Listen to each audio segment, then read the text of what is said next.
YouTube channel success point में। Guys, हमने Indian polity के एमसीक्यू डिस्कस कर रहे थे हम,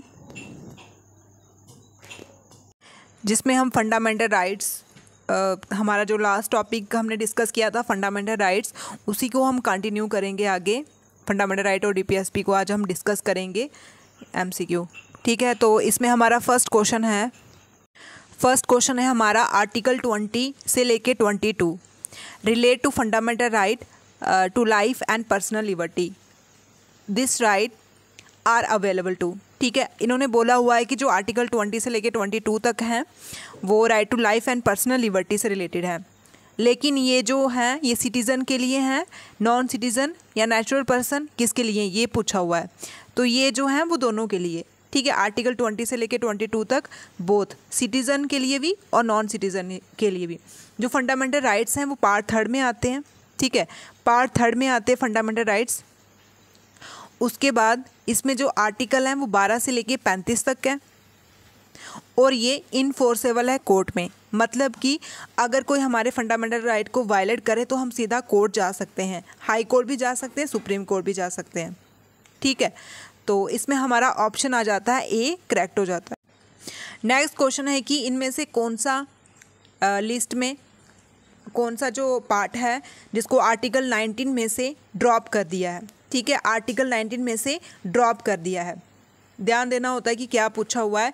तो drop the from the list of A personal freedom, article 19 जो है वो राइट टू फ्रीडम की बात करता है। तो इसमें से हमने जो ड्रॉप किया है वो है freedom to acquire, hold and dispose of a property, ठीक है। जो प्रॉपर्टी वाला पार्ट है उसको हमने डिलीट कर दिया है, उसको अब हमने लीगल राइट, ये आता है आर्टिकल 300 में, ठीक है, आर्टिकल 300 में। और अब ये लीगल राइट बन चुका है कौन सी अमेंडमेंट से, 44th अमेंडमेंट, ठीक है। 44th अमेंडमेंट हुई, उसके बाद हमने जो राइट टू प्रॉपर्टी था उसको हमने फंडामेंटल राइट से लीगल राइट में कन्वर्ट कर दिया और अब ये आता है आर्टिकल 300 में। तो ऑप्शन बी हमारा करेक्ट है।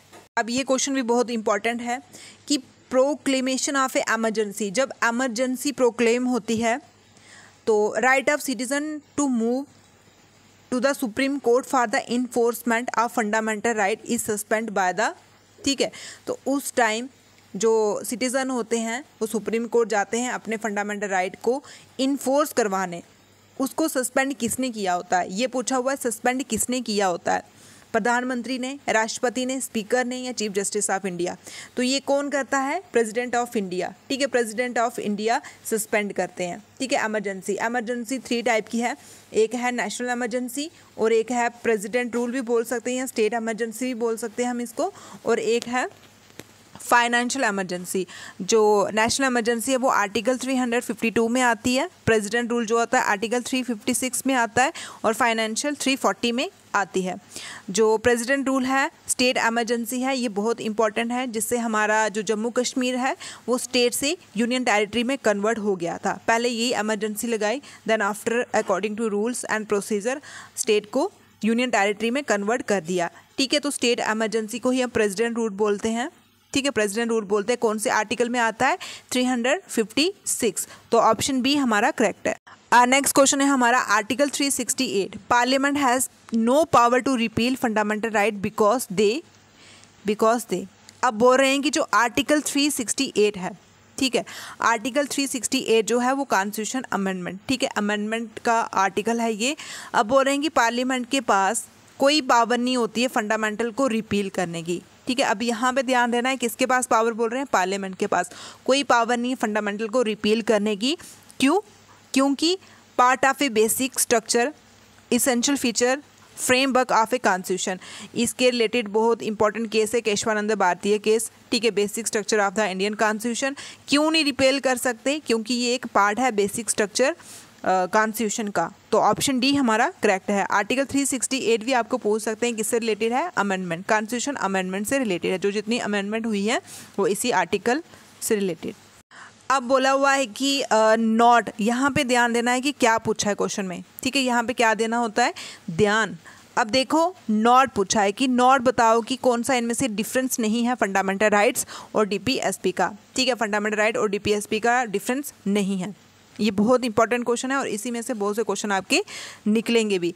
अब बोल रहे हैं कि जो डायरेक्टरी प्रिंसिपल है वो प्रमोट करता है सोशल वेलफेयर। ये सही बात है। जो डीपीएसपी है वो पार्ट 4 में आता है और उसका काम है सिर्फ गाइडलाइन देना, इंस्ट्रक्शन देना स्टेट को, गवर्नमेंट को, ठीक है।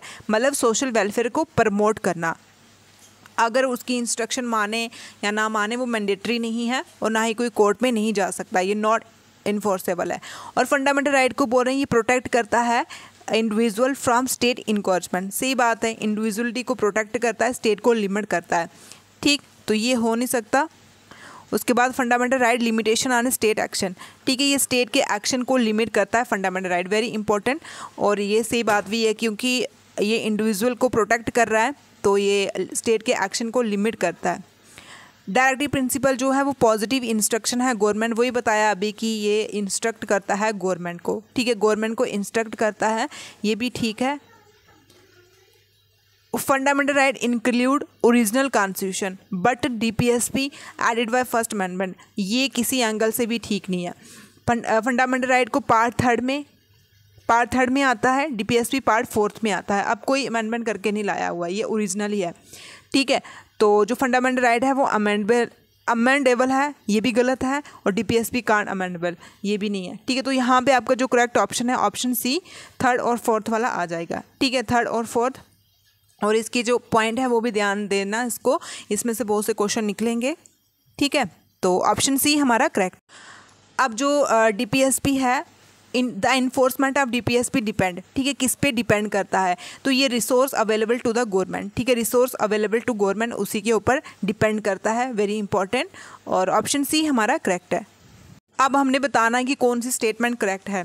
ये आर्टिकल 26 जो राइट टू रिलीजन है, ठीक है, आर्टिकल 26 राइट टू रिलीजन है, तो इसमें कौन सी स्टेटमेंट करेक्ट है वो बताना है। तो constitution of India state subject to public order, morality, health, every religion. Article 26 क्या बोल रहा है कॉन्स्टिट्यूशन ऑफ इंडिया में कि public order, morality, health, every religious domination और any section shall have the right, ठीक है। तो आपने ये करेक्ट देखना होता है कि क्या क्या बोल रहा है, कौन से सब्जेक्ट बोले हुए हैं, public order, morality, health, every religious domination, any section, ठीक है, और एनी सेक्शन, ठीक है, ये करेक्ट है हमारी। और सेकंड है कि मतलब इसमें क्या क्या आता है ये पूछा हुआ है। तो ये इस्टेब्लिश करता है, मेंटेन करता है institution for religious and charitable purpose, ये सही बात है। इस्टेब्लिश भी कर सकता है, मेंटेन भी कर सकता है, कौन से इंस्टीट्यूशन, रिलीजियस और चैरिटेबल पर्पस को। और दूसरा है कि manage the own affair in matter of religious, ठीक है, ये खुद भी मैनेज कर सकता है रिलीजियस मैटर को। और to acquire and own movable and immovable property, ठीक है, इसमें बहुत कन्फ्यूज़न आती है, तो ये भी करेक्ट है हमारा। तो एक्वायर कर सकता है मूवेबल इनमूवेबल प्रॉपर्टी को, तो ये बिल्कुल सारा ही इसमें करेक्ट है। इसमें आपने देखा होगा तो इसमें ये है कि जो इसका फर्स्ट पार्ट है उसमें बोला हुआ है कि इंडिविजुअल, ठीक है, इंडिविजुअल का जो रिलीजियस है, सिख जो कुरान रखते हैं, पगड़ी डालते हैं, मुस्लिम बुर्का डालते हैं, इंडिविजुअल को प्रोटेक्ट करना। सेकंड पार्ट में बोला हुआ है कि इंस्टीट्यूशन को, जैसे गुरुद्वारे में लंगर होता है या अलग अलग रिचुअल्स होते हैं, हिंदुओं के अलग होते हैं, मुस्लिम के अलग, तो उसमें इंस्टीट्यूशन को प्रोटेक्ट करना। फर्स्ट में इंडिविजुअल है, सेकंड में इंस्टीट्यूशन है, थर्ड में ये है कि टैक्स, ठीक है, टैक्स जैसे टैक्स मांगते हैं ना तो वो हम दे ना दे वो कंपलसरी नहीं है। तो ऑप्शन डी हमारा करेक्ट है। अब बोल रहे हैं कि कॉन्स्टिट्यूशन ने डिस्क्राइब किया है इंडिया को, इंडिया क्या है। ये अभी इंडिया का बड़ा मुद्दा चल रहा है कि भारत, इंडिया, ठीक है, तो ये पता होना चाहिए। आर्टिकल 1 में आता है, शेड्यूल 1 में आता है। शेड्यूल 12 शेड्यूल है हमारे, उनमें से जो 1 है उसमें हमारा Indian as a union and union of territory आता है। तो कॉन्स्टिट्यूशन में इंडिया को यूनियन ऑफ स्टेट बोला हुआ है, ठीक है, यूनियन ऑफ स्टेट बोला हुआ है, ये ध्यान देना। और आर्टिकल 1 ऑप्शन बी हमारा करेक्ट है। अब बोल रहे हैं कि यूनियन ऑफ इंडिया में क्या आता है। यूनियन ऑफ इंडिया में सिर्फ स्टेट आती है। अगर टेरिटरी पूछते तो ये हम यूनियन टेरिटरी, एक्वायर टेरिटरी, ये सब कुछ लाते हैं, लेकिन यूनियन ऑफ इंडिया बोला है तो यूनियन ऑफ इंडिया में ओनली स्टेट आता है। तो ऑप्शन ए हमारा करेक्ट। अब नेक्स्ट बोला हुआ है कि which one of the following subject under union list in 7th schedule, ठीक है, कॉन्स्टिट्यूशन ऑफ इंडिया। अब हमने बोला अभी की 12 शेड्यूल होते हैं, है ना, जो 7वां शेड्यूल है उसमें लिस्ट दी हुई है। कितनी लिस्ट है? Union list, central list, concurrent list, ठीक है, union, state list, concurrent list, ठीक है, कौन से शेड्यूल में है? 7 में। ऐसे भी पूछ सकते हैं कि लिस्ट किस में आती है, तो 7 में शेड्यूल में। अब हमने ये सब्जेक्ट बताना है कि यूनियन लिस्ट में आता है, ठीक है, यूनियन लिस्ट में आता है। तो ये आता है regulation of labour and safety in mine and oil field, ठीक है, जो लेबर को और माइन को और ऑयल फील्ड को, ठीक है, माइन को, ऑयल फील्ड को, लेबर को रेगुलेट करना है, ये यूनियन लिस्ट में आता है। बाकी जो एग्रीकल्चर है, फिशरी है, पब्लिक हेल्थ है, ये आ गया हमारा स्टेट लिस्ट में। तो ऑप्शन ए हमारा। अब है कि which among the following statement recording constitutionally granted right to education in India is correct, ठीक है।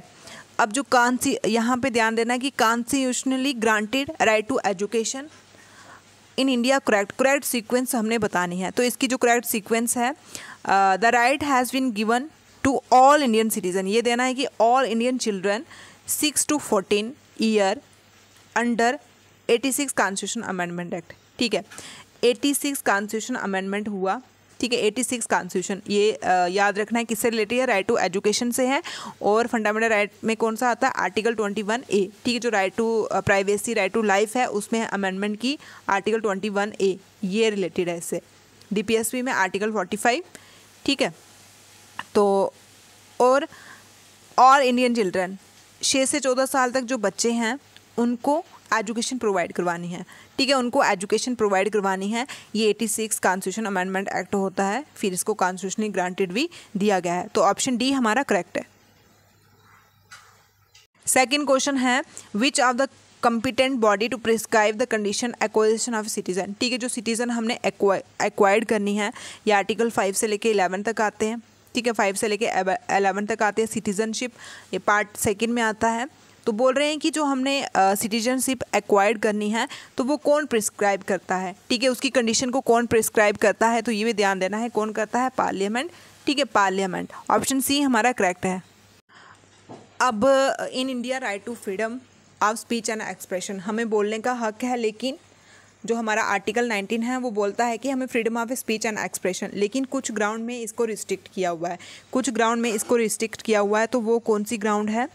तो जैसे हम सोविनिटी और इंटीग्रिटी ऑफ इंडिया, इसके पे रिस्ट्रिक्ट है, और contempt of court, friendly relation with foreign state, इस पे रिस्ट्रिक्ट है, प्रोटेक्शन ऑफ ए माइनॉरिटी, इस पे भी रिस्ट्रिक्शन है, ठीक है।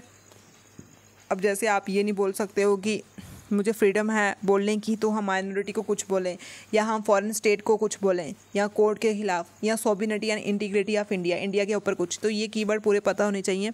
सोविनिटी, integrity, court, friendly relation, foreign state और प्रोटेक्शन ऑफ ए माइनॉरिटी, ठीक है। प्रोटेक्शन ऑफ ए माइनॉरिटी नहीं होगा हमारा, और ये 1 2 3 है, ठीक है, ऑप्शन ए हमारा करेक्ट है।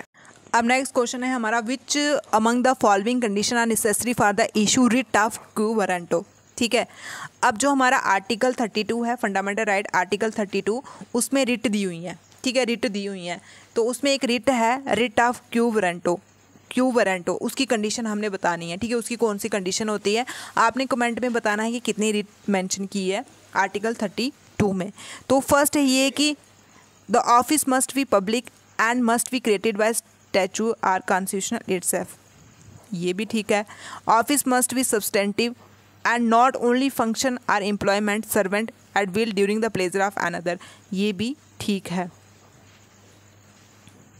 थर्ड है contribution of a constitution or statutory instrument appointing such person to the, ये भी सही बात है, ठीक है। जैसे आपने कोई पब्लिक ऑफिस में, ठीक है, कोई जॉब शॉप में कोई फर्जी डिग्री से लगाओ, ठीक है, आप उस पर क्यू वारंट और रिट लगा सकते हो, ठीक है, ये बोला हुआ है इन्होंने। फर्स्ट में बोला हुआ है कि ऑफिस मस्ट भी पब्लिक हो, जहाँ फिर क्रिएट किया हो, मतलब स्टैट्यूटरी बॉडी से बना हो, या कॉन्स्टिट्यूशन बॉडी से बना हुआ हो, या पब्लिक बॉडी से बना हो, इस पे हम लगा सकते हैं क्यू वारंटो की रिट, ठीक है। और थर्ड में बोला हुआ है कि कोई अपॉइंट किया हो ऑफिस में, जैसे गलत तरीके से अपॉइंट किया हुआ, तो उसको भी हम, उस पर भी हम क्यू वारंटो की रिट इशू कर सकते हैं, लगा सकते हैं, ठीक। तो ये रिटें पता होनी चाहिए, ऐसे एज ए नॉलेज खुद भी होना चाहिए आपको, सिर्फ पढ़ने के लिए नहीं, ऐसे भी पता होना चाहिए। ऑप्शन डी हमारा करेक्ट है। अब जो राइट टू इन्फॉर्मेशन है, ये क्या, कौन सा राइट है, ठीक है, राइट टू इन्फॉर्मेशन कौन सा राइट है, ये फंडामेंटल राइट है, ये आप कमेंट में बताना कि ये कौन से आर्टिकल में आता है। ऑप्शन ए हमारा करेक्ट है। अब इसमें हमने बताना है कि नॉट करेक्टली मैच, ठीक है, not correctly. Power of parliament create a new state, ठीक है, पावर ऑफ पार्लियामेंट के पास ही पावर होती है न्यू स्टेट बनाने की, ठीक है, न्यू स्टेट बनाने की पार्लियामेंट के पास ही पावर होती है। Power of A state legislature change the name of A state, change the name of, ये कोई पावर नहीं है इसके पास, तो आपका ऑप्शन बी करेक्ट है। इक्वालिटी बिफोर लॉ, ये दोनों को, ठीक है, सिटीज़न हो नॉन सिटीज़न हो, आर्टिकल 14 है, ये जो आर्टिकल 14 है उसमें आता है इक्वालिटी बिफोर लॉ, तो ये दोनों को होता है। और आर्टिकल इक्वालिटी ऑफ अपॉर्चुनिटी, ये ओनली इंडियन सिटीज़न के लिए, ठीक है, ये ओनली इंडियन सिटीज़न के लिए, तो आपका ऑप्शन बी वाला जो गलत है, बाकी ठीक है। इनमें से आपने बताना है कि कौन सा कॉन्स्टिट्यूशन ऑफ इंडिया ग्रांट नहीं करता है, कॉन्स्टिट्यूशन ऑफ इंडिया कौन सा ग्रांट नहीं करता है। तो आप move freely without through out country, ठीक है, मूव कर सकते हो पूरी इंडिया में कहीं भी, आर्टिकल 19 में मेंशन किया हुआ है। असेंबली बना सकते हो विदाउट आर्म्स, ठीक है, और freedom to practise any trade or profession, ठीक है, तो वो भी कर सकते हो आप, लेकिन आप प्रॉपर्टी नहीं एक्वायर कर सकते, ठीक है, आप प्रॉपर्टी नहीं एक्वायर कर सकते किसी की भी, ठीक है, एनीवेयर इन द कंट्री, तो ऑप्शन सी हमारा करेक्ट है। ये हमारे कुछ क्वेश्चन थे, इंपॉर्टेंट क्वेश्चन थे, ठीक है। अगर आपको फ्रेंड्स अच्छा लगे तो प्लीज़ शेयर करो अपने फ्रेंड के साथ, एंड थैंक यू।